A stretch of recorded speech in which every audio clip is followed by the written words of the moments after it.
I'm Donna Fletcher Crow, and I want to tell you about my newest book, A Darkly Hidden Truth, which is book number 2 in my clerical mystery series, The Monastery Murders. First, perhaps, I should show you A Very Private Grave, which is book number 1, where we first meet Felicity Howard, a thoroughly modern young American woman who has gone off to study theology in a college run by monks in a monastery in remote Yorkshire. Felicity very early on discovers her favorite monk brutally murdered, and her church history professor, Father Anthony, standing over him with blood all over his hands. From that moment on, Felicity and Anthony spend the rest of the time chasing and being chased by murderers across most of northern England and southern Scotland. So, with that background in mind, I think you'll agree it's quite understandable that when Anthony comes to Felicity and asks her to help him find a valuable missing icon that the monastery needs for a special service they're about to have, Felicity says a very firm no. But of course, nothing goes according to plan. First of all, her impossible mother shows up just before Mother's Day, and then a very dear friend of theirs goes missing. And that's the bit I particularly want to share with you right now. Felicity and Anthony are perplexed by their friend's failure to keep his appointment, and so they decide to explore the grounds of the ruined St. Benet's Abbey in a remote corner of the very soggy Norfolk Broads.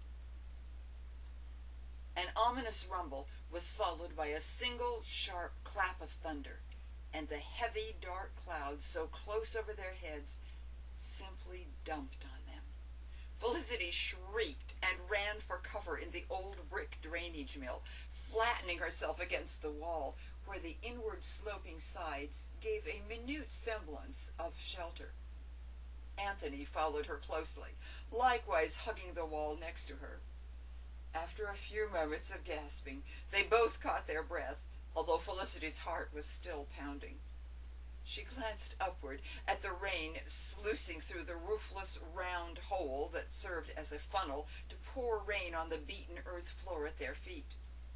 She moved her feet back fractionally to avoid the mud being splashed up by the downpour, but it was hopeless. She really couldn't be any wetter or muddier than she already was. Or angrier. Where was Neville? What could he possibly have wanted to show them that could in any way justify all they had gone through? Was this his idea of a joke? If he had learned anything about the icon, it certainly couldn't be around here. Some ruined abbeys might present secret caverns or hidden cubbyholes to hold purloined icons, but St. Benet's obviously didn't. She turned to Anthony and almost yelled over the pouring of the rain. "Try ringing Neville again. Maybe we'll be in luck this time." The ring was faint, but they both jumped. What was that? Felicity looked around. The curving walls of the mill acted like an echo chamber. It almost sounded like... but it couldn't have been. And then the deadened ring sounded again from beneath their feet. The thing that held them transfixed in horror, though, was not the muffled ring, as if a call from another world, but the specter that rose at their feet as the pouring rain washed back the mud to reveal a slim white finger, then hand, then wrist, the receding soil making it seem in that small circle of light inside the blackness that the arm itself was rising from the grave, reaching upward for light, for air, for them. I hope now that you will want to read the rest of A Darkly Hidden Truth, number 2 in the Monastery Murders series.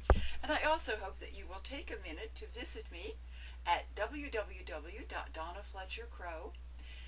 You will see videos there for both a very private grave and a darkly hidden truth, and also explore the research albums.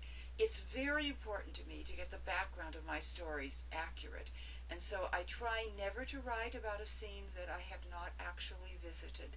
And I take pictures everywhere I go, and I share them with my readers on my website. And if you have an extra minute, you can have a tour of my rose garden too. Thank you so much for visiting with me tonight.